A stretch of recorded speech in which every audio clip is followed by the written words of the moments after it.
Hello everyone, welcome back. Statistics में हमारा topic चल रहा है मेजर्स ऑफ डिस्पर्शन, और मेजर्स ऑफ डिस्पर्शन में हम डिस्पर्शन की फोर्थ मेथड स्टैंडर्ड डेविएशन पर डिस्कशन कर रहे थे। लास्ट लेक्चर में हमने स्टैंडर्ड डेविएशन कैलकुलेट करने की डायरेक्ट मेथड पे डिस्कशन किया था। इस लेक्चर में अब हम बात करेंगे calculation of standard deviation by deviation method, और we can say by shortcut method considering actual mean.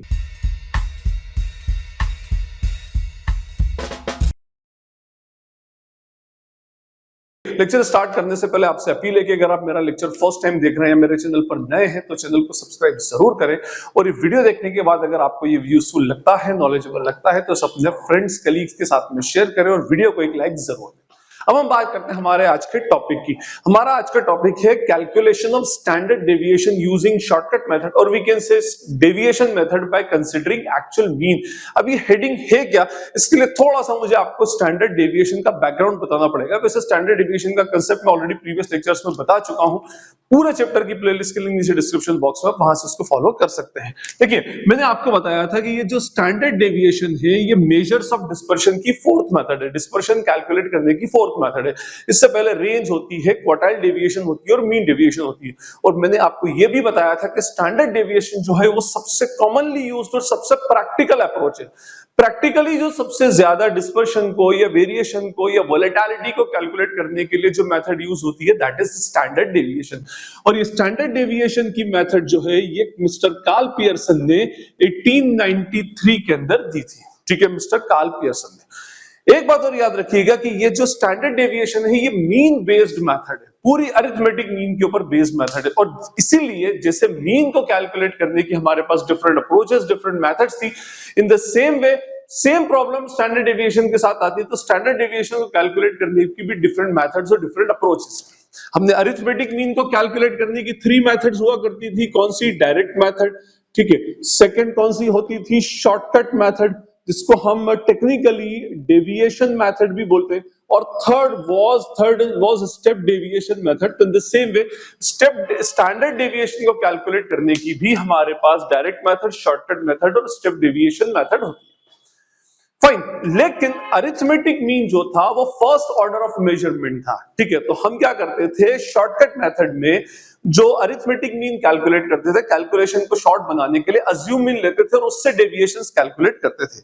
लेकिन स्टैंडर्ड डेविएशन जो है, ये सेकंड ऑर्डर ऑफ मेजरमेंट है, मीन के बाद का मेजरमेंट है। तो जो शॉर्टकट मेथड होती है, इसके फिर 2 सब क्लासिफिकेशंस होते हैं। Shortcut method by taking actual mean, by taking deviations from actual mean, and shortcut method by taking deviations from what? Assumed mean। ये 2 मेथड बेसिकली इसके अंदर चलती है। फाइन, तो डायरेक्ट मेथड तो मैं आपको प्रीवियस लेक्चर के अंदर एक्सप्लेन कर चुका हूं कि डायरेक्ट मेथड एक्चुअली क्या होती है। तो अगर आपको डायरेक्ट मेथड का लेक्चर देखना है तो मेरा प्रीवियस लेक्चर देख लीजिए। पूरे चैप्टर की प्लेलिस्ट के लिंक नीचे डिस्क्रिप्शन बॉक्स में है, ऊपर आई बटन आ रहा होगा, कहीं से भी आप उसको फॉलो कर सकते हैं। उसको देखेंगे तो उसके बाद ये जो लेक्चर का कंसेप्ट है, इसको समझना कंपैरेटिवली इजी होगा। फाइन, चलिए हम आगे बढ़े। अब हमें इस लेक्चर में डिस्कस करना है shortcut method by considering what? Actual mean. Shortcut method by taking deviations from actual mean. इसका पूरा सेंटेंस तो ऐसा ही बनना चाहिए। अब शॉर्टकट मेथड का सिग्निफिकेंस का पहले मैं इसकी बात करूं। देखिए, एक्चुअली क्या होता है कि हमने जो स्टैंडर्ड डेविएशन मेथड में, डायरेक्ट मेथड में पढ़ा था, वहां पर हमारे पास एक x होता है, फिर हम उस x के स्क्वायर्स निकालते हैं, इसका समेशन करते हैं, इसका समेशन करते हैं, फिर उसको नंबर ऑफ वेरिएबल से डिवाइड करते हैं, दोनों का डिफरेंस निकालते हैं, फिर उसका रूट निकालकर आंसर निकाल देते हैं। अब देखिए, अगर वैल्यू छोटी है, जैसे यहाँ 4 2 3 9, तो ये 4 2 3 9 का कैलकुलेशन तो कंपैरेटिवली इजी है ना। इनके स्क्वायर्स निकालना भी इजी है। 4 4 से 16, 2 2 से 4, 3 3 से 9, 9 9 से 81, ये भी इजी है। और उनका कैलकुलेशन भी कंपैरेटिवली इजी होता है, इतना टाइम कंज्यूमिंग नहीं होता। लेकिन प्रॉब्लम कहां आती है, जहां पर x जो है, ये वैल्यू 2 डिजिट 3 डिजिट में आ जाती है, जैसे 47 98 65 32। तो पहली प्रॉब्लम इसमें ये कि इनका समेशन करना, ये अपने आप में एक बड़ी प्रॉब्लम है। फिर इनके स्क्वायर्स निकालना मैन्युअली, ये भी एक बड़ी प्रॉब्लम है। और चलिए, ये तो हमारा इंडिविजुअल सीरीज है। बाय चांस अगर डिस्क्रीट सीरीज हो जाए तो फिर उसमें हमें क्या करना पड़ता है, एक fx करना पड़ता है, और बाद में एक f x स्क्वायर के बाद f डॉट x स्क्वायर करना पड़ता है, x स्क्वायर को f से मल्टीप्लाई करना पड़ता है। तो आप समझ सकते हैं कि वो मल्टीप्लीकेशन और कितना ज्यादा टिपिकल हो जाएगा। तो होता यह है कि छोटा सा क्वेश्चन होता है लेकिन टाइम कंज्यूमिंग बहुत होता है just because of its calculations, और वो कैलकुलेशन जो होते हैं वो बहुत टिपिकल बनते जाते हैं। और इन्हीं टिपिकल कैलकुलेशंस को इजी बनाने के लिए शॉर्टकट मेथड का इन्वेंशन किया गया है, जिसकी प्रोसीजर तो कंपैरेटिवली लेंदी होती है लेकिन कैलकुलेशन वाइज वो कंपैरेटिवली शॉर्ट हो जाता है। उसमें यह बोला जाता है कि भाई आप क्या करें, जैसे अरिथमेटिक मीन का अगर आपको याद हो तो उसमें बताया जाता है कि एक्स में से कोई भी एक अज्यूम मीन ले लें और आप क्या कोशिश करें उसके डेविएशंस कैलकुलेट कर लें, जिसको डी या डी एक्स बोलते हैं, एक्स माइनस ए कर लें, तो आपकी वैल्यू जो है 2 डिजिट की वो सिंगल डिजिट में आ जाएगी। फिर उसके बाद आप उससे एफ से मल्टीप्लाई करके वैल्यू निकालें, और क्योंकि यहां पर ए माइनस किया था तो लास्ट में फॉर्मूले में समेशन dx या summation F dx upon summation F उसको एग्रीगेट में प्लस करते हैं, तो क्वेश्चन वापस क्या होगा, घूम फिर कर अपने एक्चुअल स्टैंडर्ड पर आ जाएगा। यही फंडा सेम टू सेम फंडा स्टैंडर्ड डेविएशन में भी लिया गया। बोले यहां तो और प्रॉब्लम है, स्क्वायर्स होते हैं, तो बेटर ये है कि आप क्या करें इनके डेविएशंस ले ले, डेविएशन से क्वेश्चन छोटा हो जाएगा, और क्वेश्चन छोटा हो जाएगा कैलकुलेशंस कंपैरेटिवली इजी हो जाएंगे, तो आपका कैलकुलेशन में टाइम थोड़ा सा कम लगेगा। हाँ, थोड़ी सी प्रोसीजर लेंदी हो जाएगी, माना उसको, लेकिन प्रोसीजर लेंदी होना इतनी ज्यादा लेंदी नहीं होती कि आपके कैलकुलेशन के टाइम को कॉम्पनसेट कर सके। मींस कंपैरेटिवली कैलकुलेशन में जितना टाइम लगता है प्रोसीजर लेंदी होने में इतना टाइम नहीं लगता। तो क्या करा बताया मैंने आपको कि इसमें से एक अज्यूम मीन लें और उसके डेविएशंस निकालें, बट स्टैंडर्ड डेविएशन क्योंकि सेकंड ऑर्डर ऑफ मेजरमेंट है, मीन के बाद आता है, तो इसमें एक और इसको एक्सट्रीमली शॉर्ट करने के लिए एक्चुअल मीन मेथड ली गई। आप जब एक्चुअल मीन मेथड लेंगे तो क्वेश्चन अज्यूम मीन के डेविएशन से भी और शॉर्ट हो जाएगा और जल्दी हो जाएगा, क्योंकि फॉर्मूला आधा रह जाता है उसका।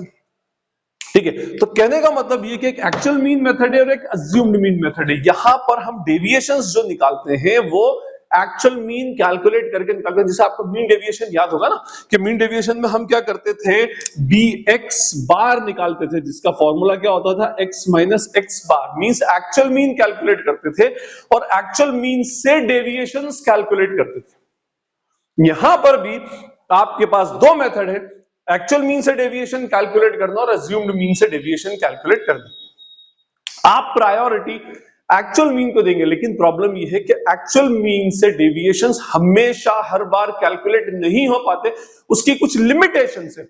तो अभी हम लिमिटेशंस को भी समझेंगे और लिमिटेशन समझने के साथ इसका फॉर्मूला भी देखेंगे और अज्यूम्ड मीन मेथड को फिर हम नेक्स्ट लेक्चर में कवर करेंगे। तो अभी फिलहाल हम सिर्फ एक्चुअल मीन मेथड से डेविएशंस कैसे निकाले जाते हैं और कब निकाले जाते हैं, क्यों निकाले जाते हैं और उससे क्या इंपैक्ट पड़ता है, कितना फॉर्मूला आपका शॉर्ट होता है, कितना कंपैरेटिवली आपका क्वेश्चन इजी होगा, इसमें हम डिस्कस करेंगे। उसके लिए हम न्यूमेरिकल क्वेश्चन देखेंगे, इंडिविजुअल सीरीज का, एक डिस्क्रीट सीरीज का और एक कंटीन्यूअस सीरीज का, और जब वो आएगा तो उसी के साथ मैं आपको इसको आगे एक्सप्लेन करता जाऊंगा। हम पहले क्वेश्चन देखेंगे इंडिविजुअल सीरीज का। मैंने फर्स्ट क्वेश्चन लिखा है इंडिविजुअल सीरीज का, calculate standard deviation and its coefficient x given है 74, 82, 79, 71, 88, 85, 74, 77, 81 एंड 69। ओके, अब देखें, सबसे पहले ये क्वेश्चन डायरेक्ट मेथड से भी सॉल्व हो सकता है, लेकिन मैंने क्या कहा कि ये x है। अब आप इनके स्क्वायर्स निकालने जाएंगे तो कितना टिपिकल हो जाएगा, कैलकुलेशन बहुत लेंदी हो जाता है। तो पहला काम आप करें कि आपको ये डिसाइड करना है कि इस क्वेश्चन को मैं, देखिए ये तो साफ है कि डेविएशन मेथड से सॉल्व करना है, ठीक है। अब डेविएशन मेथड में भी कौन सी लगानी है, एक्चुअल मीन मेथड या अज्यूम मीन मेथड, तो उसके लिए पहले प्रायोरिटी आप हमेशा एक्चुअल मीन मेथड को देंगे और पहला काम आपको इसका अरिथमेटिक मीन कैलकुलेट करना है, ठीक है। अरिथमेटिक मीन जब कैलकुलेट होगा उसके बाद ये डिसीजन लिया जाता है कि ये एक्चुअल मीन से सॉल्व होगा या अज्यूम्ड मीन से एक्चुअल मीन से डेविएशन लेंगे या अज्यूम मीन से डेविएशन लेंगे। तो पहला काम इसका एक्चुअल मीन निकालना है, तो पहले मैं मीन कैलकुलेट करता हूं। मीन कैलकुलेट करने का हमारा जो फॉर्मूला है, x bar is equals to summation x upon n, means सबका टोटल लगा लेता हूं और नंबर ऑफ वेरिएबल से मैं इसको डिवाइड करता हूं। तो मैं इसका टोटल कर रहा हूं, टोटल करके मैं फिर यहां पे लिख देता हूं। इसका टोटल आ रहा है 780 और हमारा x बार हो जाएगा summation x is 780 divided by 10 is that is 78।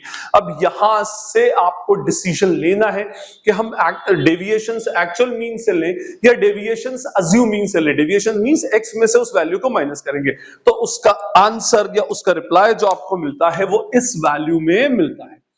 अगर आपकी जो अरिथमेटिक मीन है ये एक होल नंबर है या नेचुरल नंबर है या एक राउंड वैल्यू है, डेसिमल में नहीं है, पॉइंट में नहीं है, तो उस केस में हमको एक्चुअल मीन मेथड से ही क्वेश्चन सॉल्व करना चाहिए।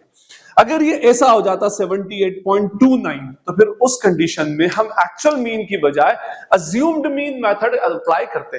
बट यहां पर क्योंकि हमारा जो अरिथमेटिक मीन है वो अपने आप में एक होल नंबर है, एक नेचुरल नंबर है, तो उस कंडीशन में हम एक्चुअल मीन मेथड लेंगे।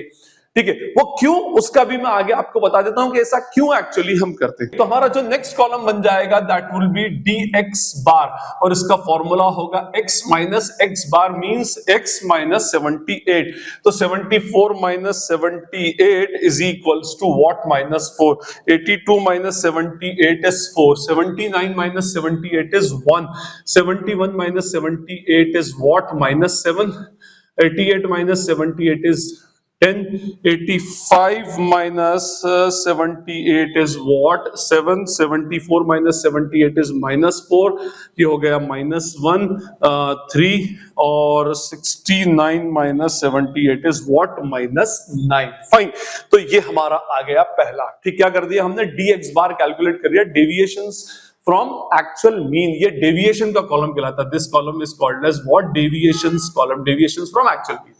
फिर हमें स्क्वायर्स निकालना है, क्योंकि माइनस, कभी मैंने आपको बताया था कि भी किसी भी डिस्पर्शन का आंसर माइनस में नहीं आता, तो हमें इसके स्क्वायर्स निकालना पड़ेंगे। तो 4 4 16, 16 1 49, 100, 7 7 49, 16 1 9 9 9 81, और फिर इन दोनों का टोटल लगा लें, समेशन dx बार का और समेशन dx बार स्क्वायर का। और आप देखेंगे कि जब आप dx बार की टोटल लगाएंगे तो ये होगा 0। हमेशा जब भी कभी आपने डेविएशंस एक्चुअल मीन से लिए हैं तो dx bar is always equals to 0।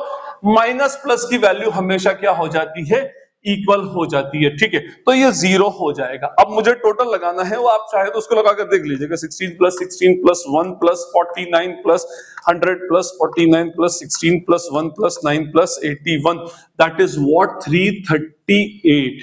ठीक है, फाइन। अब मैं आता हूं उसके फॉर्मूले पे। देखिए, हमने जो डायरेक्ट मेथड था उसका फॉर्मूला था हमारा, standard deviation is equals to summation x square upon n minus summation x upon n का होल स्क्वायर।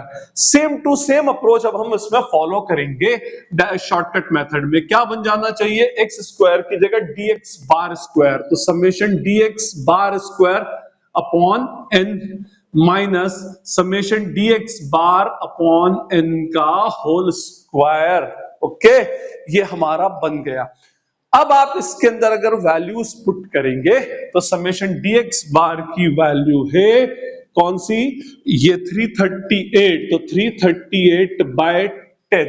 ओके, और dx बार की वैल्यू क्योंकि 0 है, और अगर मैं यहां पर 0/10 और उसके स्क्वायर्स निकालता हूं तो resultant value will also be 0। और जब ये 0 हो जाएगी तो फिर हमारा ये जो सेकंड पार्ट है, ये पार्ट एक्चुअली एप्लीकेबल होगा ही नहीं। तो एक्चुअल मीन का एक फायदा तो यहां पर ये हुआ कि ये डेटा तो हमारा शॉर्ट हुआ ही हुआ, साथ में जो हमारा फॉर्मूला था वो फॉर्मूला आधा रह गया। अगर ये अज्यूम मीन से करता मैं क्वेश्चन, तो मेरा ये टोटल 0 नहीं होता, और जब टोटल 0 नहीं होता तो फिर मेरा सेकंड पार्ट माइनस के बाद समेशन dx अपॉन n और उसका होल स्क्वायर भी करना पड़ता। तो इसीलिए मैं कहता हूं कि एक्चुअल मीन मेथड को प्रायोरिटी दे, लेकिन वो तभी दे सकते हैं जब आपका एक्चुअल मीन होल नंबर या नेचुरल नंबर होकर डेसिमल में ना हो। अगर डेसिमल में हो तो अच्छा, अगर ये डेसिमल में होता 78.23 और आप बोलते कि चलो मैं 78 लेकर कर लेता हूं, तो उस कंडीशन में फिर dx बार का टोटल 0 नहीं आता, और बिल्ले देकर वो अपने आप में एक अज्यूम मीन मेथड ही बन जाती। इसीलिए अगर एक्चुअल मीन मेथड वहीं पर एप्लीकेबल होगी जहां पर आपका जो एक्चुअल मीन है वो होल नंबर या एक नेचुरल वैल्यू है, कोई डेसिमल में वैल्यू नहीं होना चाहिए। फाइन। एनीवे, तो अब आप याद रखिएगा कि जो माइनस के बाद वाला पार्ट है, चाहे इंडिविजुअल सीरीज हो, डिस्क्रीट हो, कंटीन्यूअस हो, ये हमेशा 0 होगा, और 0 होने की वजह से हम उसको फॉर्मूले में से ही उड़ा देते हैं। तो ये फॉर्मूला मैंने आपको कंसेप्ट के साथ में बता दिया, आप तो बस इतना फॉर्मूला लिखकर कर सकते हैं। तो ये हो जाएगा हमारा अंडर रूट ऑफ 33.8। तो 33.8 का जो रूट है, standard deviation is equals to 5.81। This is our what, standard deviation. Fine. अब हम निकालेंगे यहां पर इसका relative measure coefficient of SD का फॉर्मूला क्या बताया था मैंने, standard deviation upon x bar, that is what 5.81 upon 78। ठीक है, तो 5.81 divided by 78 is equals to 0.0074, means इसमें वेरिएशन कंपैरेटिवली कम है। तो अब आई होप आपको एक कांसेप्ट क्लियर हो गया होगा कि कहां पर हमको एक्चुअल मीन मेथड लगाना है और उसका फॉर्मूला क्या होगा, आधा फॉर्मूला रह जाएगा, माइनस के बाद वाली वैल्यू जीरो होती है, तो हम उसको फॉर्मूले में लिखने की रिक्वायरमेंट ही नहीं है। I hope it is clear. अब हम एक क्वेश्चन देखते हैं डिस्क्रीट सीरीज का एक्चुअल मीन मेथड से ही, और उस क्या प्रोसीजर होती है हम उसको वन बाय वन समझेंगे। हमारा नेक्स्ट क्वेश्चन है डिस्क्रीट सीरीज का, calculate standard deviation and its coefficient, x is given 5 10 15 20, f is given 2 1 4 and 3। ठीक है, फाइन। अब देखिए ये दो डिजिट में है, यहां पर वैल्यूज आ रही है, तो मैं ये चाहूंगा कि इसको मैं डेविएशन मेथड या शॉर्टकट मेथड से सॉल्व करूं। उसमें भी पहले मैं प्रायोरिटी किसको दूंगा, हमेशा एक्चुअल मीन को। ठीक है, तो एक्चुअल मीन निकालना है, और डिस्क्रीट सीरीज में एक्चुअल मीन निकालने का फॉर्मूला होता है सब fx निकालना पड़ता है। इसका फॉर्मूला होता है x bar is equals to summation fx upon summation f। तो मैं fx निकालता हूं, 5 2 10 10 1 10 15 4 60 23 60, इसकी टोटल और इसकी टोटल लगा ले 7, और ये हो गया 10, तो ये हो जाएगा 10 प्लस 120, दैट इज व्हाट 140। तो x bar is equals to 140 divided by 10 is 14। फिर होल नंबर आया, होल नंबर आया मींस डेसिमल में नहीं है, तो एक्चुअल मीन मेथड एप्लीकेबल हो जाएगी सर। ठीक है जी, फाइन। अब हम निकालेंगे इसमें dx बार, फॉर्मूला होगा x माइनस x बार, मींस इसमें से इसको माइनस करेंगे। 5 minus 14 is minus 9, 10 minus 14 is minus 4, 15 minus 14 is 1 and what 6। फिर अच्छा, अब यहां फ्रीक्वेंसीज आ गई, तो फ्रीक्वेंसीज के लिए फ्रीक्वेंसी का मल्टीप्लीकेशन होना जरूरी है, तो एक कॉलम हमारा बनेगा एफ डी एक्स बार, इसका फॉर्मूला होता है एफ इंटू डी एक्स बार, इसका इससे मल्टीप्लीकेशन से 2 9 जा 18, 4 1 जा 4, 4 1 जा 4, 3 6 जा 18। अब आप इसका टोटल लगा के देख लीजिए क्या आ रहा है, 18 और ये इससे ये गया, इससे ये गया, तो ये क्या हो गया अपना जीरो। जीरो आया तो हमारा फॉर्मूला आधा रह जाएगा, बट अभी जो आधा बचा हुआ फॉर्मूला उसके लिए मुझे क्या निकालना पड़ेगा, dx बार स्क्वायर। इनके स्क्वायर्स 9 9 जा 81, 4 4 जा 16, 1 6 6 जा 36, इसके टोटल की रिक्वायरमेंट नहीं है। अब आपको क्या करना है, एफ डी एक्स स्क्वायर, क्या करेंगे, f into d x square. मैं पहले भी बोल चुका हूं, एफ डी एक्स का स्क्वायर नहीं करना, f into d x square करना है। Fine, dx square into f, मतलब दिस इंटू दिस, तो ये हो जाएगा अपना 2 into 81 is 162, 1 into 16 is equals to 16, 4 into 1 is equals to 4, और 36 इंटू 3 इज इक्वल्स टू 108, और इसकी टोटल आएगी 290, 290 इसकी टोटल है।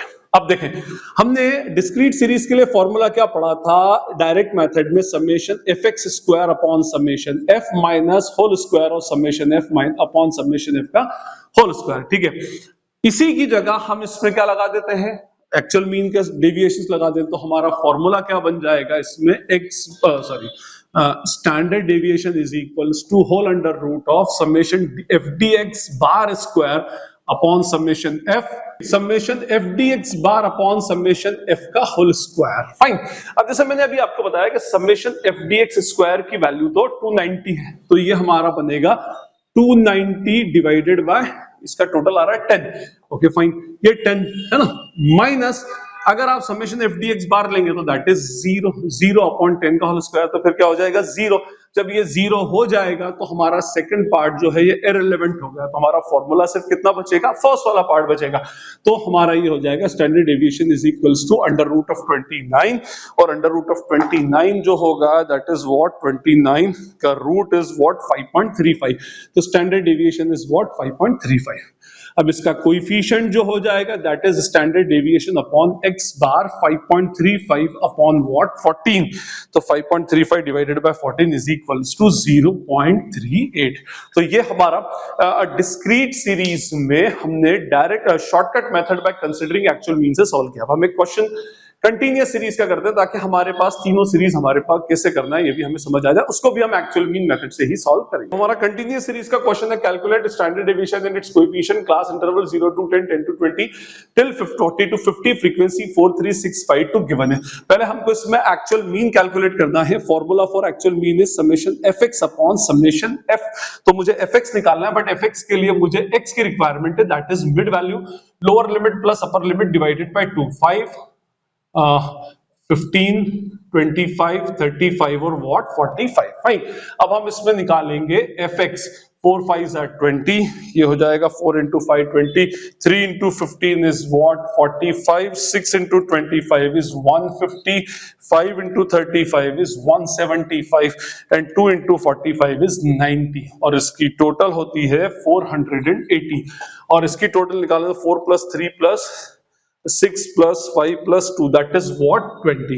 तो हमारा ये आंसर होगा 480 डिवाइडेड बाय 20 is 24। अब आप देखें एक्चुअल मीन हमारा एक होल नंबर है, एक नेचुरल नंबर है, तो उस कंडीशन में हम क्या करेंगे, इसको एक्चुअल मीन मेथड से ही आगे बढ़ेंगे। 24.2 या 25.95 ऐसा कुछ होता पॉइंट में, तो फिर हम उसको अज्यूम मीन मेथड से करते हैं, जो हम नेक्स्ट लेक्चर में समझेंगे। फाइन, एनीवे अब हम निकालेंगे इसका dx बार। फॉर्मूला क्या होगा, x माइनस x बार।